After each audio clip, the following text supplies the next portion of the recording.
Vamos a comenzar la clase del día de hoy. Por favor, les ruego a todos que tomen el asiento. El Instituto Bíblico, como sabe, está en función del reino de Dios. Hoy vamos a entrar a un área bien especial, que es la visión panorámica del Antiguo Testamento. Tenemos que dar una revisión, tenemos que entender un poquito qué es lo que el Señor nos quiere decir en el Antiguo Testamento. Entonces, el primer tema lo vamos a ver en relación a una cosmovisión y vamos a tocar el libro del Génesis. Este va a ser el primer tema de visión panorámica del Antiguo Testamento. Cuando hablo de cosmovisión, estoy hablando de algo grande, que de alguna manera lo tenemos que ir haciendo cada vez un poquito más chiquito. De una cosmovisión grande, comenzamos a reducirlo para que podamos ir entendiendo qué es el proceso. Hay dos métodos, uno que es de arriba hacia abajo y el otro que es de abajo hacia arriba. En este caso lo que vamos a ver es la visión panorámica. El nombre correcto es la cosmovisión, viéndolo desde arriba hacia abajo. Al hablar de cosmovisión hay una clasificación y realmente la clasificación es muy grande. No quiero entrar en detalles en lo que se refiere a las cosmovisiones que hay. Las voy a sintetizar en dos: la cosmovisión materialista y la cosmovisión espiritualista.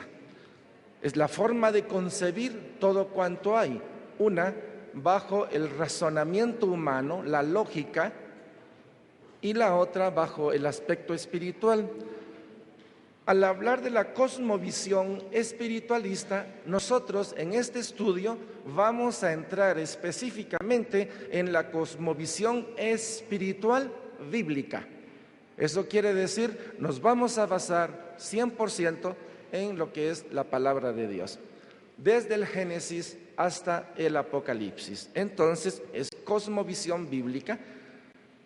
Ahí tenemos una idea de lo que vamos a hacer. De un macro vamos a ir bajando hasta que podamos entrar a detalles específicos. Cosmovisión bíblica general. Este cuadro que voy a presentar ahorita, en cada una de las clases lo vamos a repetir, con el fin de que esta cosmovisión general entre en nosotros por ósmosis, así como quien dice, facilito que nos entre. Entonces, la cosmovisión espiritual bíblica nos habla de un Dios Padre, un Dios Hijo y un Dios Espíritu Santo. Nos habla de que el reino de Dios es el reino de luz, de amor y de vida. Puedo hablar también el reino de la verdad, el reino de la justicia, el reino del derecho, el reino de la libertad. En fin, nuestro Dios es un Dios único y su esencia es amor, es luz, es verdad y es vida. En un momento de la historia, Dios decidió hacer los seres espirituales, lo que se llama la creación de los seres espirituales. Y en un momento determinado, en esta creación de los seres espirituales, ocurrió una rebelión de seres espirituales. Posteriormente, si lo quiero concebir bajo lo que creo que es, todos nosotros de alguna manera estábamos en los lomos de Dios. Él ya nos tenía, Él ya nos amaba. En la existencia de Él, Él nos tenía a nosotros. A esto se le llama el hombre en los lomos de Dios. Aunque no estábamos ya físicamente, sí lo estábamos en los lomos de Dios. Esta línea amarilla que ustedes ven ahí es la forma como represento la eternidad. Dios es eterno, no tiene principio y no tiene fin. Sin embargo, en la eternidad de Dios hubo un momento que le vamos a llamar el tiempo. Dios de su eternidad sacó un tiempo y en ese tiempo Él decidió hacer al hombre y lo hizo a imagen y semejanza de Él. Al principio, la rebelión que ocurrió en el cielo fue una batalla eminentemente espiritual, pero la rebelión de los cielos también cayó a nivel del hombre. Y entonces el hombre fue engañado de alguna manera, el hombre fue seducido por medio de la mujer y Satanás, y lo que era una batalla únicamente espiritual se volvió una batalla multidimensional a nivel de espíritu y a nivel del hombre. El hombre ha caído. A veces nos preguntamos dónde ha caído el hombre. Y una forma de verlo sintéticamente lo podríamos ver así: el hombre ha caído, está separado de la relación con Dios, y aquí viene lo interesante: si el reino de Dios es de luz, de amor y de vida, entonces lo opuesto sería tinieblas, odio y muerte. Pero al decir lo opuesto no quiero decir que tiene el mismo poder o la autoridad de Dios, sino sencillamente en ese tiempo que Dios ha permitido en la eternidad, estos seres espirituales han ennegrecido completamente la posición, y el hombre está dentro del poder de las tinieblas y condenado a muerte. Pero Dios, que es amor, Él no se ha dado por vencido. Aunque el hombre ha caído, ha fallado, Dios tiene un plan. Y cuando veo el plan, lo voy a poner con línea verde: la esperanza. Esa esperanza se convierte en un momento de la historia, como dice Gálatas 4:4, en la plenitud de los tiempos. Nuestro Señor, por medio de una mujer, se hizo presente. Y entonces Jesús viene a marcar el Antiguo y el Nuevo Testamento. Y algo curioso, si ustedes se dieron cuenta, representé al hombre en una forma de un círculo que era azul. Y el círculo azul se volvió negro, como ustedes vieron. Y ahora el círculo va a aparecer rojo. Quiere decir, todos los que han creído en Jesús, todos los que han creído en su corazón y han confesado con su boca que Jesús es el Señor, han sido redimidos y han sido rescatados. En esta cosmovisión que estoy poniendo, entonces tengo que ver que hay un Antiguo Testamento. Es una forma de decir, hay algo que está registrado y que se conoce como Antigua Alianza, Antiguo Pacto, o lo que se llama las Sagradas Escrituras judías. Y en ese escalafón de idea, entonces puedo hablar pues que hubo un principio, Adán y Eva, hubo un diluvio, Noé, Abraham, Moisés, David, y llegó un momento en que Cristo marcó la diferencia y resolvió el problema del pecado. Con el nuevo pacto, todo aquel que cree en Él ha pasado del poder de las tinieblas al reino de la luz. La idea es preciosa. El Padre tiene un plan. Y el plan del Padre es que nadie se pierda, sino que todos retornemos a la casa del Señor, a la casa de nuestro Padre. Todos retornemos a la casa del Padre. En pocas palabras, no se trata de vivir en la tierra como para decir, este es mi punto final. No es cierto. El punto final nuestro es conocer a Cristo y vivir bajo la sombra del Altísimo, para luego regresar con Él a la eternidad. Todo esto está registrado en la palabra de Dios. Por eso dije, esto es una síntesis, pero es una cosmovisión, para que sepan cómo vamos a trabajar todo el Antiguo Testamento. En internet encontré este lugar que se llama Espada Electrónica. La Biblia que vamos a usar de referencia es la Reina Valera versión 60. Pero en esta que les estoy dando, que es la Espada Electrónica, van a encontrar varias. La 95, van a encontrar la Jerusalén, van a encontrar la Reina Valera, van a encontrar Dios habla hoy, y creo que hay 2 o 3 versiones más. Ahí está incluida la versión Reina Valera 60. Así es que por favor, si la bajan, la tienen en su compu para hacer las consultas y referencias. Entramos entonces un poquito a hablar de esta cosmovisión en relación a la palabra de Dios, la Biblia. La Biblia nos ha sido dada para ser leída. Y cuando uno comienza a leerla desde el principio, uno comienza a ver el amanecer de la historia de la humanidad. Y entonces Dios hizo el cielo, la tierra y todo lo que hizo Dios. Al agarrar el libro diría uno, bueno, la palabra de Dios comienza donde los científicos terminan, porque no saben cómo explicarlo. Andan buscando en el tiempo y en el espacio cómo es el principio. Y en la palabra de Dios, de una vez, Él comienza con el principio a hacer la aclaración de las cosas. La palabra de Dios es actual, es presente, fue escrita hace mucho tiempo, pero el modelo que Dios usó es el modelo aplicable a nuestras vidas y lo vamos a ver en la introducción en el Génesis. Es un gran libro, un libro impresionante, tiene de todo. No es filosofía, pero contiene filosofía. No es de matemática, pero habla de números y de matemáticas. No es de poesía y habla de poesía. O sea, podemos encontrar en ese libro una gama de temas impresionantes. Es que nuestro Dios es bueno y en Él todo se ha hecho. La visión panorámica completa nos permite tener un cuadro de las maravillas que Dios ha hecho. Cuando hablo de la palabra de Dios, y ahora me voy a referir a la totalidad, es como un tren que está jalando un montón de vagones y están unidos unos con otros.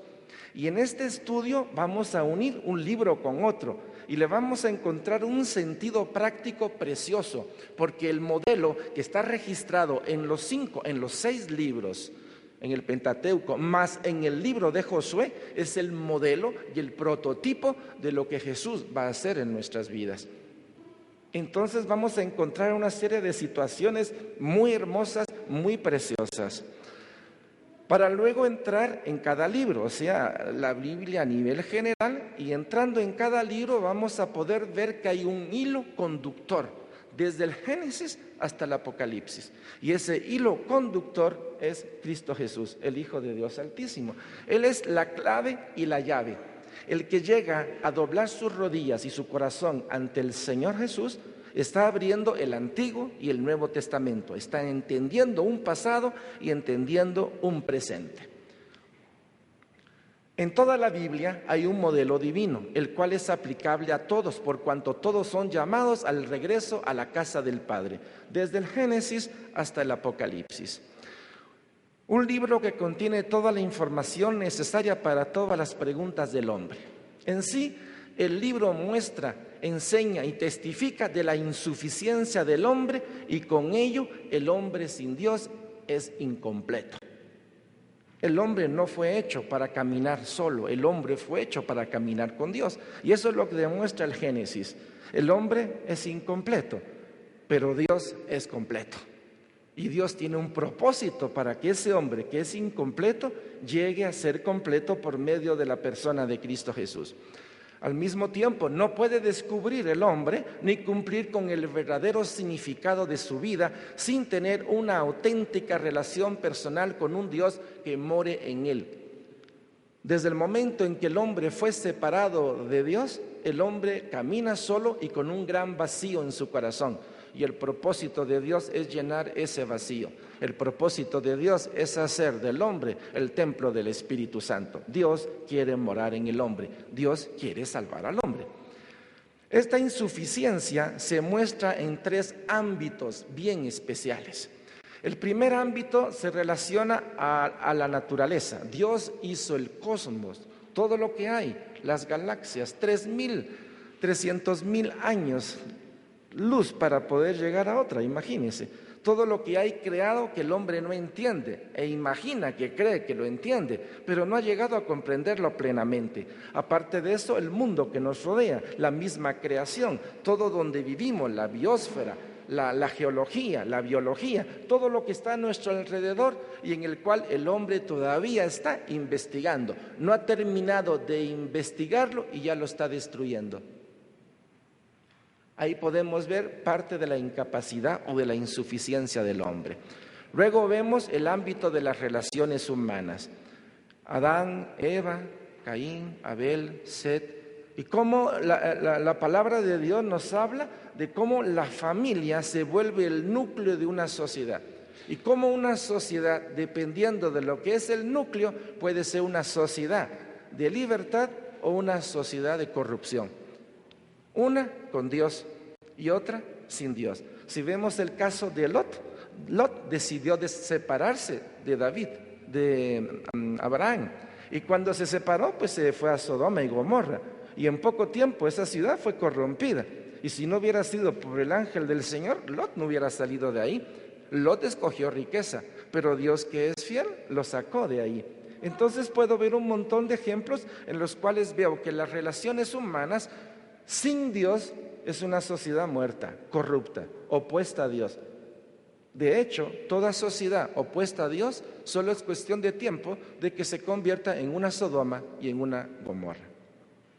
Y luego el ámbito espiritual.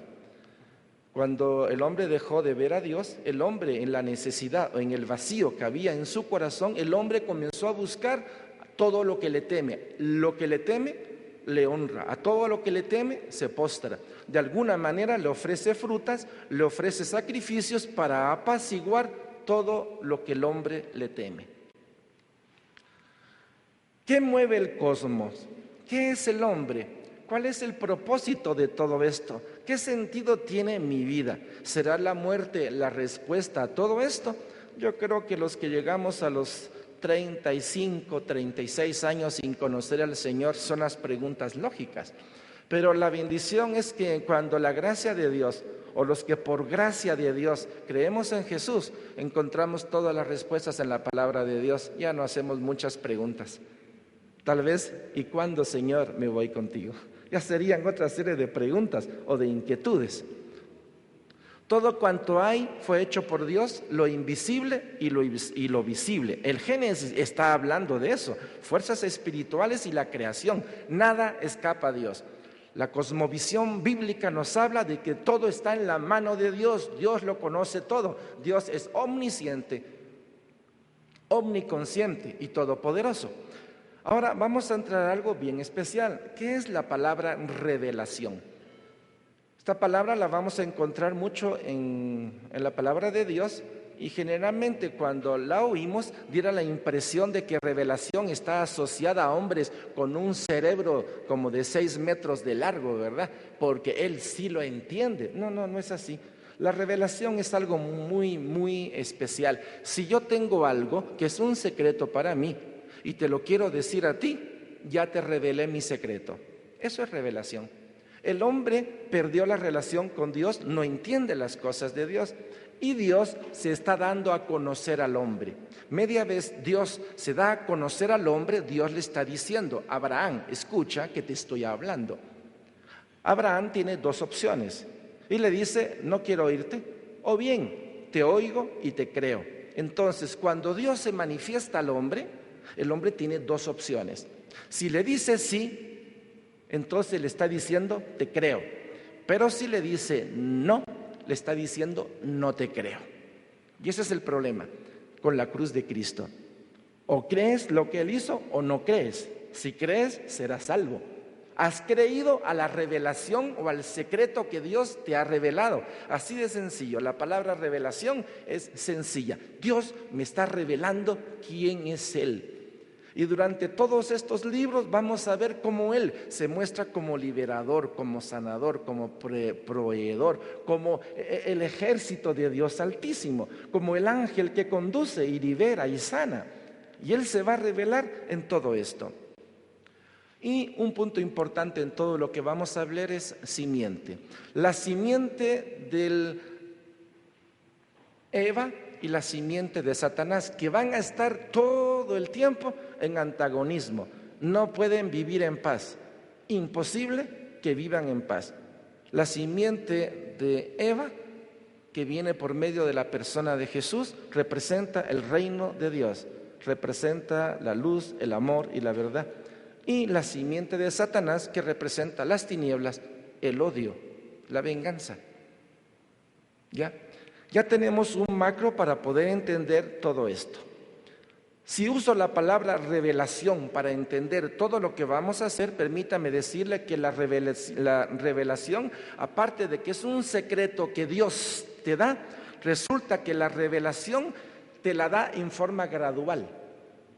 No te dice todo de una vez, porque perdón lo que voy a decir, pero resulta que nuestra cabecita no tiene toda esa capacidad. Por supuesto que Dios nos puede dar esa capacidad y entender todo, pero Él es un Dios que le gusta vernos crecer. Así como a nosotros nos gusta ver a nuestro bebé, ya toma la pacha, ya da su primer paso, ya dice papá.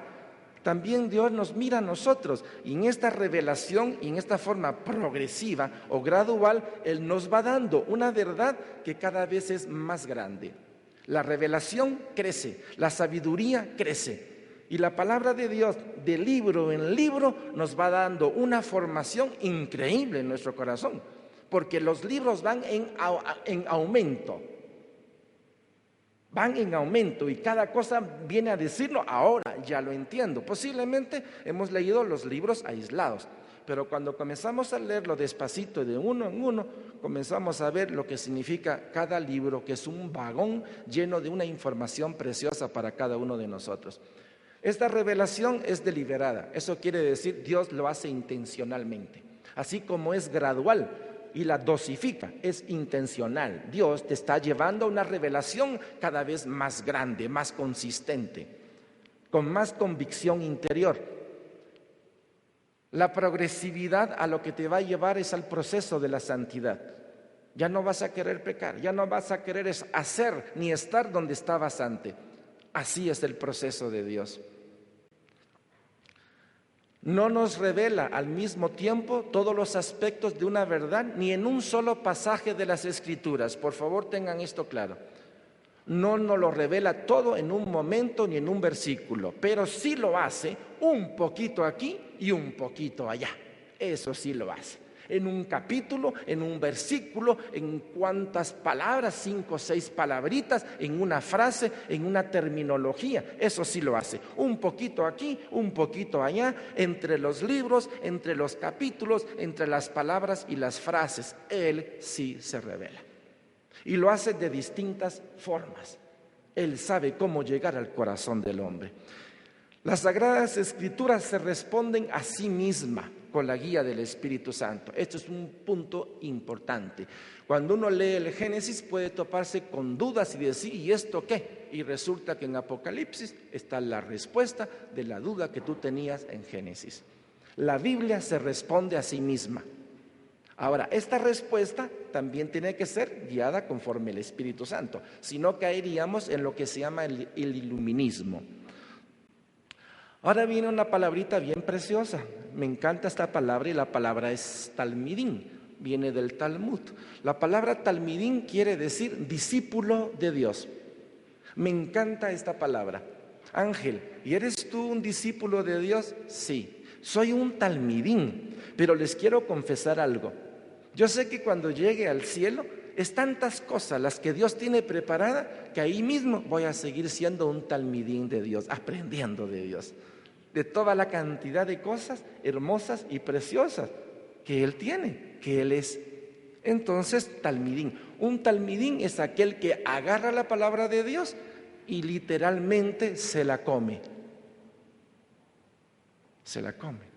La lee, la subraya, la vuelve a subrayar, la vuelve a leer, cambia de color, ya no sabemos ni qué dice la letra de tanta línea que tiene encima, hay que comprar otra Biblia y otra pasada, hasta que todo eso comienza a ser un eco aquí, un eco que se manifiesta en convicción, en poder y en autoridad.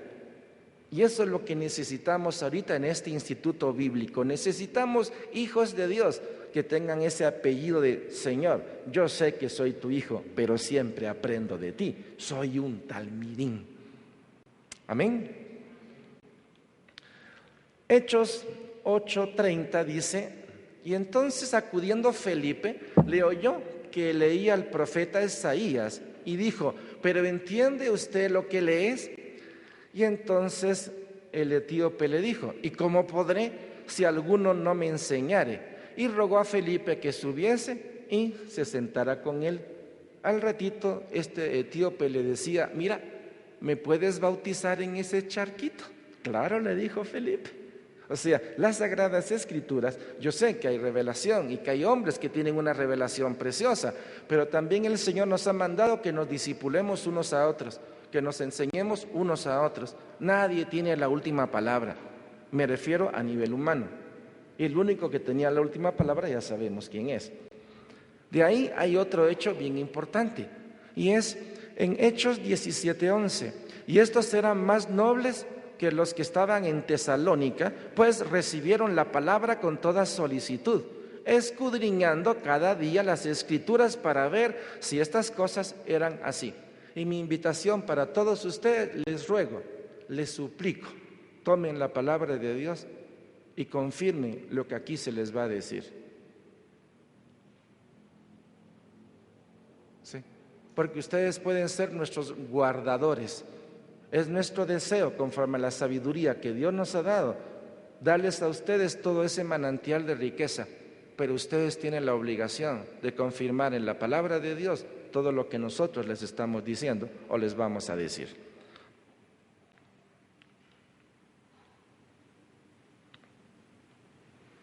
En Juan 8, 31, 32, dijo entonces Jesús a los judíos que habían creído en él: si vosotros permanecéis en mi palabra, seréis verdaderamente mis discípulos. Talmidín.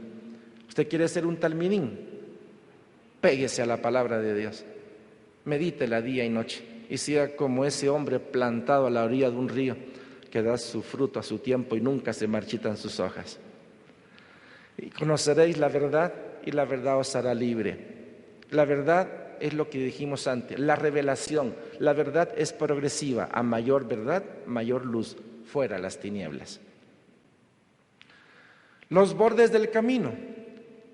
¿Qué creo o qué pienso en relación a lo que es un talmidín? Un talmidín tiene dos bordes. Uno es la palabra de Dios y el otro es la guía del Espíritu Santo. Entre la palabra y la guía del Espíritu Santo, ahí tenemos que caminar. Y el Señor lo dice muy bien: yo soy el camino y la verdad y la vida, nadie viene al Padre sino por mí. ¿Usted quiere caminar como un talmidín? Camine entre los dos bordes, la palabra de Dios y la guía del Espíritu Santo. Déjese trabajar, déjese moldear por el Señor. En relación al tiempo, cosmovisión bíblica general. Aquí entramos ya un poquito más a lo que es el material del día de hoy. Antiguo Testamento, Nuevo Testamento, historia de la Iglesia y tiempos finales. Si hablo de tiempo, tengo que decir que el Antiguo Testamento, 4,000 años. El Nuevo Testamento, 100 años. Y la historia de la Iglesia, de lo que llevamos hoy día, son 2,000 años. ¿Cuántos son los tiempos finales? Creemos que faltan 1,000 años o que estamos próximos a entrar al milenio. Esta es una forma de clasificar. Estoy yendo de un macro y cada vez estoy bajando más y más y más hasta entrar al Antiguo Testamento. Cosmovisión bíblica del Antiguo Testamento. Al hablar, tengo que poner el Antiguo Testamento 4,000 años. ¿Cómo puedo clasificar el Antiguo Testamento en una forma fácil y comprensible? Una forma fácil es antes del diluvio, luego del diluvio y posteriormente la historia del pueblo de Israel. Aquí tengo 4,000 años. Las puedo condensar en estas tres fases: antes del diluvio, luego del diluvio y la historia de Israel. Ahora, la historia de Israel la puedo clasificar en 4 secciones: el pueblo, la tierra, el reino y el remanente. Entramos en una cosmovisión enorme, comenzamos a ver toda la palabra, nos metimos ahorita en el Antiguo Testamento, estamos desglosando el Antiguo Testamento y entonces puedo ver cada una de estas facetas. Si hablara de tiempo, después vamos a poner las fechas según el calendario de Usler, pero son datos interesantes, saber que el pueblo de Dios estuvo cautivo 430 años.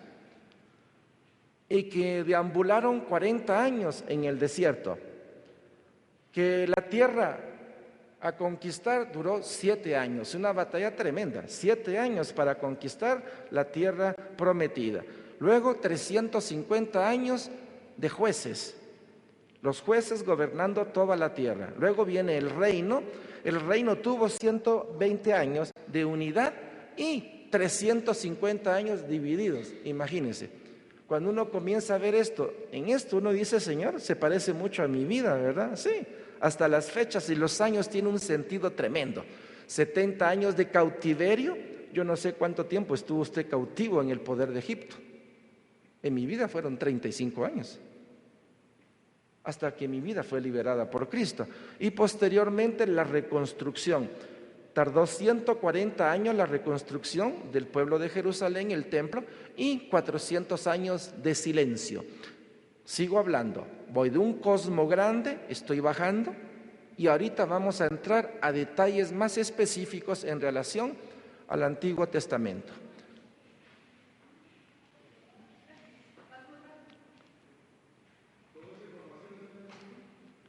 No.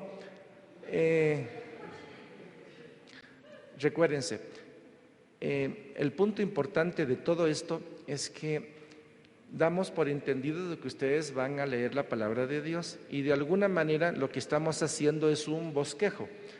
Estoy yendo del macro al micro, pero lo que podemos hacer es lo siguiente.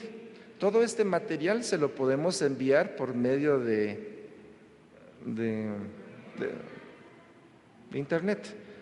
Nos envían su dirección, yo creo que ya la tenemos, y les puedo enviar todo este material para que ustedes lo puedan seguir. Recuérdense que cada tema tenemos 1 hora aproximadamente para hablar de un libro, y realmente eso quiere decir que el bosquejo tiene que ir así como voy en este momento, ¿verdad? Yo sé que todos ustedes vienen ahorita así como, tranquilo Ángel, toma agua. Pero realmente el material es una exquisitez. No se preocupen, nosotros se los podemos enviar por email. Bien, de ahí viene una cosmovisión del Antiguo Testamento, pero por secciones. Ya aquí lo vamos a ver en otra forma. ¿Cómo puedo ver lo que es el Antiguo Testamento? Voy a entrar en detalles de algunos nombres.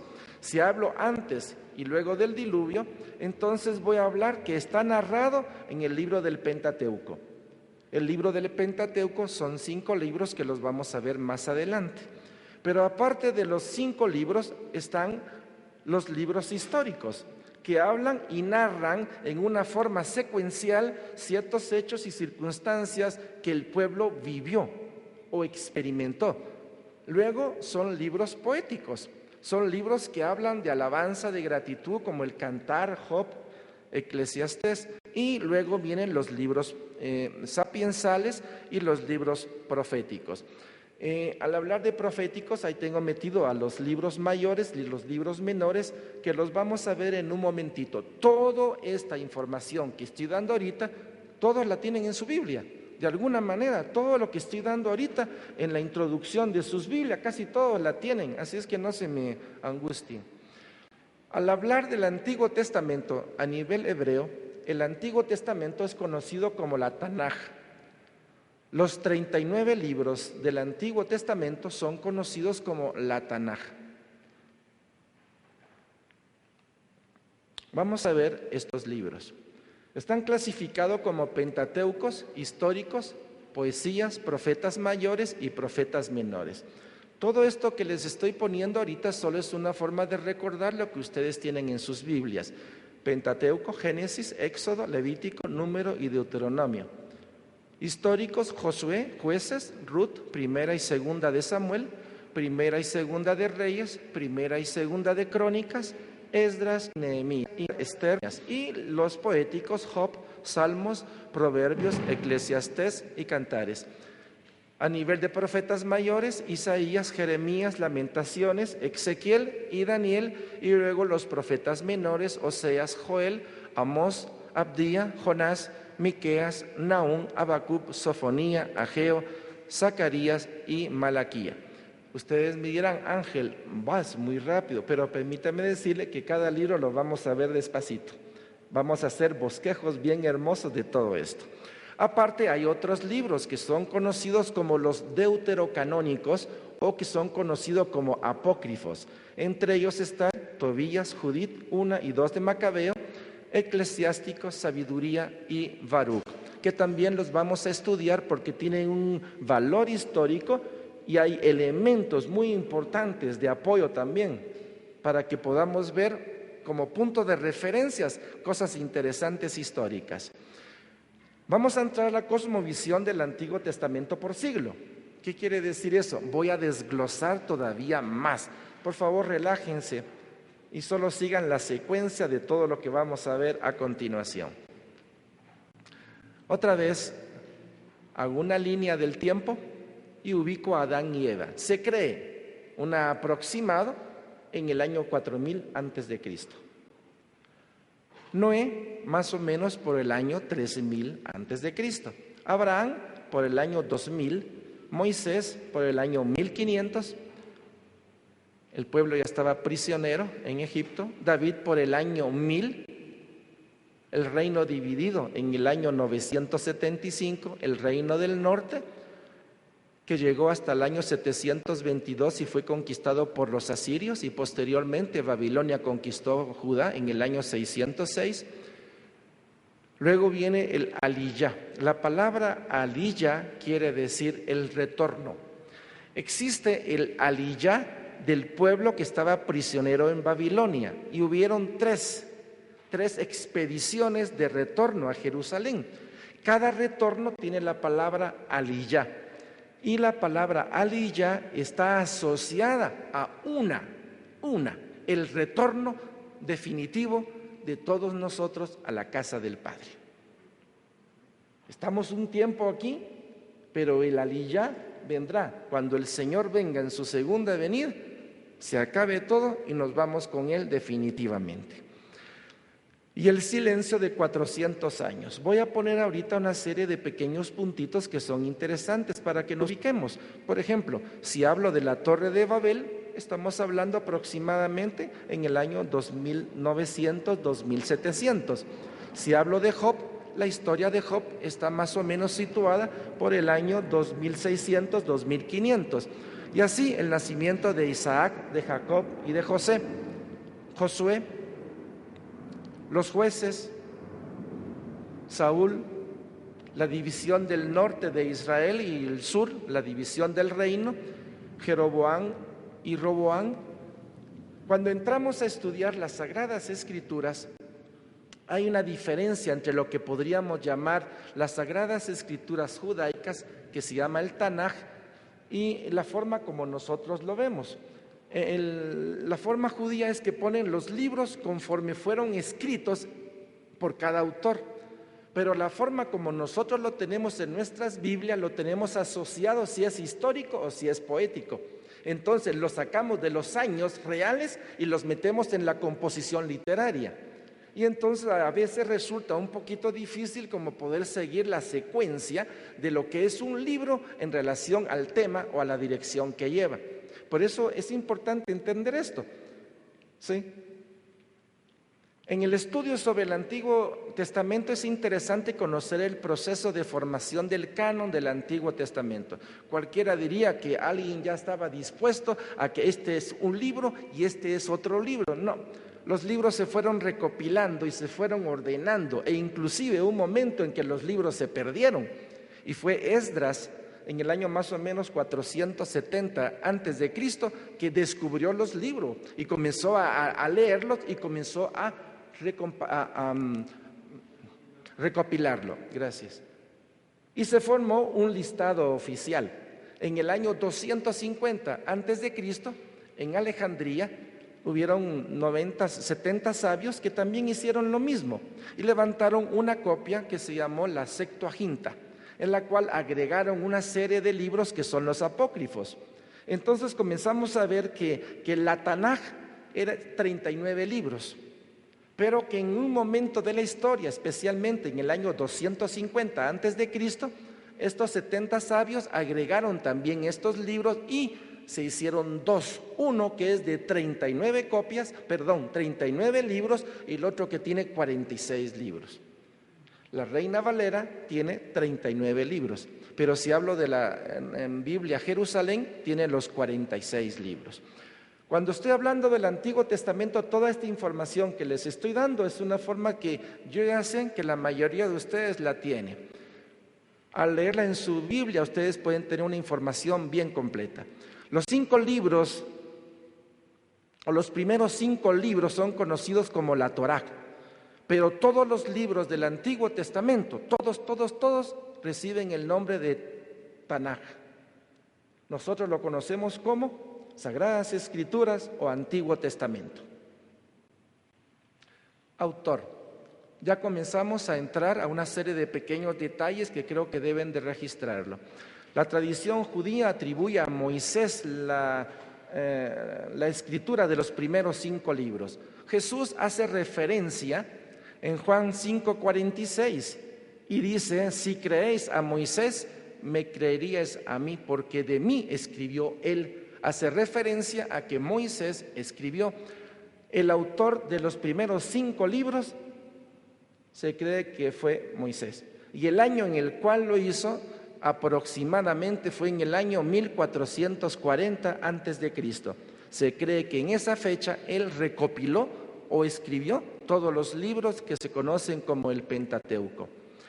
Al hablar del Pentateuco estamos hablando de 5 libros. Estamos hablando del Génesis, el Éxodo, Levítico, Número, Deuteronomio. Estos son los 5 libros que están registrados como la Torá.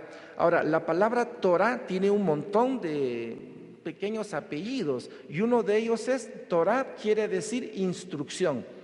Un papá que quiere instruir a su hijo y le ha dejado un montón de documentos para que se documente bien, para que crezca bien, para que sea saludable. Necesitamos entrar a investigar qué quiere decir cada uno de estos libros.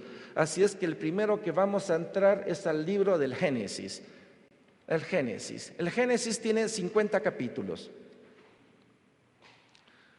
El Génesis, del griego febeot, quiere decir creación, nacimiento, origen. Traducido del hebreo quiere decir Bereshit, es el primer libro de la Torá y también el primer libro de la Tanaj, que viene a ser lo mismo. La Biblia hebraica, conocida por los cristianos como el Antiguo Testamento. Esta información ya se las había proporcionado antes. Es costumbre de los judíos dividir el libro en 12 parashot, que quiere decir en 12 lecturas, y cada semana hace una lectura. Generalmente el judío o el hombre o el talmidín lee la palabra de Dios todos los días o lo hace por lo menos 3 veces a la semana. No deja pasar más de 3 días sin leer la palabra de Dios. Eso quiere decir, está bien documentado. Génesis. El Génesis es extraordinario porque es un libro de orígenes. Casi todo tiene su principio en este libro. Contiene muchas de las primeras menciones de las Escrituras, y aquí hay un principio que se llama principio de hermenéutica, el principio de la primera mención. Generalmente en el Génesis aparecen todos los principios, y Dios hizo el cielo y la tierra, y Dios hizo al hombre y a la mujer, ¿sí? Y también habla del principio de la caída. Entonces tenemos que ver ¿qué es lo que quiere decir el Génesis? El Génesis viene a ser como una semilla que tiene que crecer. Tiene que crecer. Los demás libros están hablando del Génesis que está creciendo en una forma progresiva. Cada libro te da más información. Por ser un libro de principio, tenemos varios principios que considero que son importantes. El principio del cielo y la tierra, el principio de la caída, el principio del hombre y la mujer, el principio del matrimonio, el principio del trabajo, el principio de la caída, el principio de la redención. Posiblemente ustedes han de haber pensado, bueno, ¿y qué nos van a dar hoy? ¿Y qué nos van a dar en cada libro? Vamos a hacer bosquejos y los vamos a guiar en una cosmovisión. Ustedes quisieran tal vez, si desarrollaran un tema. Permítame decirles que los temas van a ser desarrollados, pero esto es una visión panorámica de lo que es la palabra de Dios, para que no vayan a pensar, de veras que ver todos los libros así de repente hasta puede ser aburrido, pero cuando comencemos a entrar en detalles, que va a ser en un momentito, se van a dar cuenta de la riqueza que tenemos en medio. Al mismo tiempo habla del principio de la raza humana, de las nacionalidades y de las lenguas, el principio de la nación santa, el principio de las 12 tribus, todo como en forma de semilla. Todo va a crecer, todo se va a desarrollar. Bosquejo del libro en forma secuencial. Por favor, presten atención, vea qué interesante es cuando uno agarra los capítulos y agarra los temas principales. Qué interesante es hacer un bosquejo de esta categoría, porque entonces estás viendo la creación, la caída, la promesa, la maldad del hombre, Noé y el arca, el arco iris como el pacto, la torre de Babel, el llamado de Abraham y Lot, Melquisedec, Dios y Abraham, pacto y circuncisión, Sodoma, Isaac, Esaú y Jacob, Jacob en Harán, Lea, Silpa, Raquel y Bilha, que son las esposas de Jacob, de las cuales salen las 12 tribus. Y seguimos viendo la importancia de entender que en esta cosmovisión o bosquejo uno puede tener un montón de forma de ver y de aprender, porque la idea es que tengamos referencias. ¿Qué es el Génesis? El Génesis es la creación, pero el Génesis tiene un montón de principios que tenemos que manejar. Este es un simple bosquejo, como para decir, miren todo lo que tiene este libro. Si ustedes me dicen, ¿cuánto tiempo necesitamos para estudiar el Génesis? No tengo ni idea. Lo que sí puedo darles es un bosquejo para decirles, miren, las grandes maravillas que hay en este libro. Vamos a entrar ahorita al bosquejo del contenido.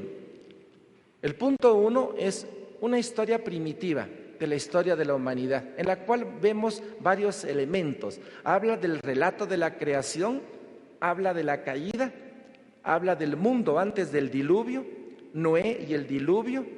Y aquí hay algo bien interesante. Vamos a comenzar a introducir elementos que son bien agradables. Y uno de ellos, fíjense usted que Noé es el único que estuvo antes y después del diluvio. Y Noé es la viva imagen de la regeneración. Es el único, él y su familia, que puede hablar o que podía decir algo antes del diluvio y después del diluvio. Y nosotros podemos hacer lo mismo. Nosotros podemos hablar de antes, de quiénes éramos nosotros y de la forma como Dios nos pasó de un lado al otro lado. O sea que si Noé lo contó, también nosotros lo podemos contar. Tenemos una historia previa y tenemos una historia actual. Tenemos el origen de las naciones, confusión de las lenguas en la Torre de Babel y luego la genealogía de Abraham. Al hablar de los patriarcas, aquí vienen las joyas que quisiera que prestaran mucha atención, especialmente a esta área. Al hablar de Abraham, hay un llamado de Abraham. Abraham tiene que batallar contra los reyes para rescatar a Lot. Hay un pacto de Abraham con Dios y la prueba de Abraham. Luego la muerte de Sara. Aquí viene algo bien importante. ¿Qué nos enseña Abraham? A ver, ¿quiénes han leído la palabra de Dios? La han leído todo. ¿Qué nos enseña Abraham? Ese es el punto más grande. La justificación por fe. Cualquiera diría, Martín Lutero, perdón, Abraham. Cuando uno comienza a ver por personajes, vamos a descubrir hoy cosas tremendas en cada uno de los personajes. Abraham, la justificación por la fe. ¿Cuántas veces cree usted que Abraham fue probado en la fe? 8, ¿verdad? Ya lo leyeron. Se los puse intencionalmente para que se alegren. ¿Cuántas veces cree usted que usted va a ser probado en la fe? ¿Quién ha sido probado más de una vez en la fe? A todos los que están aquí. ¿Y usted cómo ha salido? ¿Victorioso o triste? Le diría que algunas veces victoriosos y otras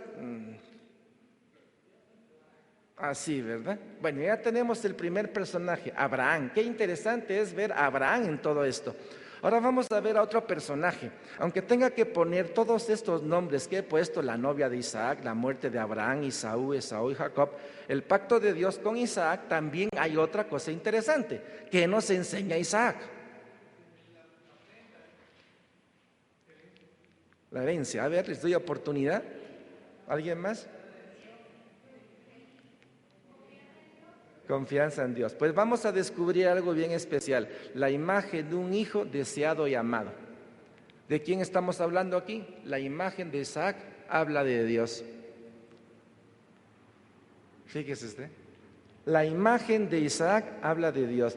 ¿Cuánto amaba Abraham a su hijo? ¿No era un hijo deseado por Abraham? ¿No era un hijo mimado Isaac para Abraham? Y cuando el Señor se lo pide, le estaba pidiendo lo mejor que Abraham tenía. En pocas palabras, Isaac está hablando de su padre. Amén. Entonces es la imagen de un hijo amado. Así nos ama Dios, prefigura de Cristo. Entonces cuando veo los personajes del Génesis, comienzo a encontrar personajes preciosos que me están hablando de una actualidad. El Génesis a gritos me está diciendo lo que hoy nosotros estamos viviendo. Ahora vamos a entrar a otro personaje, Jacob. Jacob tiene una serie de elementos bien importantes. Ustedes saben que fue un engañador, mentiroso. Fue un hombre que hizo muchas cosas desagradables. Aquí podemos ver 4 de sus bondades, si se puede decir así, ¿eh? Jacob engaña a su padre, huida de Jacob a Harán, y se encuentra con uno que es más pícaro que él, que es su tío Labán. Y cuando hay alguien que es más pícaro que uno, hasta uno aprende usted a ya no ser más pícaro. Sí, 10 veces le cambió el salario. Entonces veo un Jacob que en un lugar de tribulación es confrontado. Ahora bien, cuando Jacob regresa a Canaán, también tiene muchas cosas que decirnos. ¿Qué creen ustedes que nos enseña Jacob? Lo primero que nos enseña es que es un pícaro. Pensaron que algo más iba a decir de Dios, pero esperen, es un pícaro, intrigante. Él cree que puede solo y no se da cuenta de que es insuficiente. Ya tenemos la primera figura. Ahora bien, es la imagen de la santificación. Este hombre era un pícaro y con el encuentro personal con el Señor, en esa batalla en el cual no te soltaré, y toda la noche la pasó peleando, le dice Jacob: no te suelto hasta que no me bendigas. ¿Y cómo te llamas? Me llamo ladrón. Bueno, pues te voy a cambiar el nombre de ladrón por príncipe de Dios. Entonces son personajes que uno diría: a la voz, de veras. ¿Y a ti qué nombre te ha puesto Dios?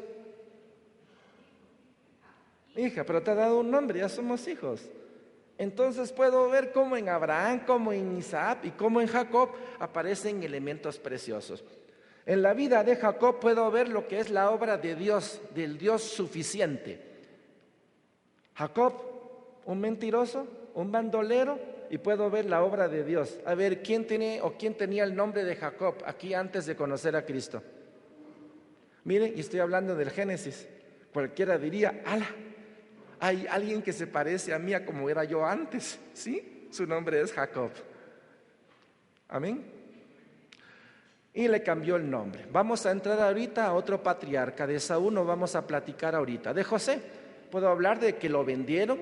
Hay una exaltación de José. Hay trato de José con sus hermanos y Jacob se traslada a Egipto. Bendición y funeral de Jacob. La pregunta aquí también vendría a ser: bueno, ¿y qué nos enseña José? Doy la oportunidad que me lo digan. ¿Qué nos enseña José? Perfecto. Pues José tiene una imagen preciosa y es la glorificación. José lo hicieron pedazos, sí, pero fue fiel. Y estando en la cárcel fue levantado. Entonces, cuando veo todos los personajes, comienzo a ver que esos personajes que están en el Antiguo Testamento es el modelo que el Señor usa para nosotros. Y tenemos que pasar por cada uno de ellos. Por ejemplo, Ángel, ¿ya pasaste por Jacob? Sí.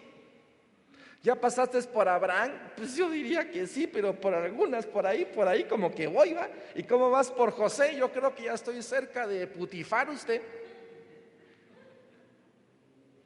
Y cada quien puede ir encontrando en el Génesis. Mire qué sencillo, cuando uno lo lee de recorrido no encuentra estas cosas, pero de repente cuando lo agarran en un bosquejo uno comienza a ver: ala, de veras, cuántas cosas tú tienes por nosotros.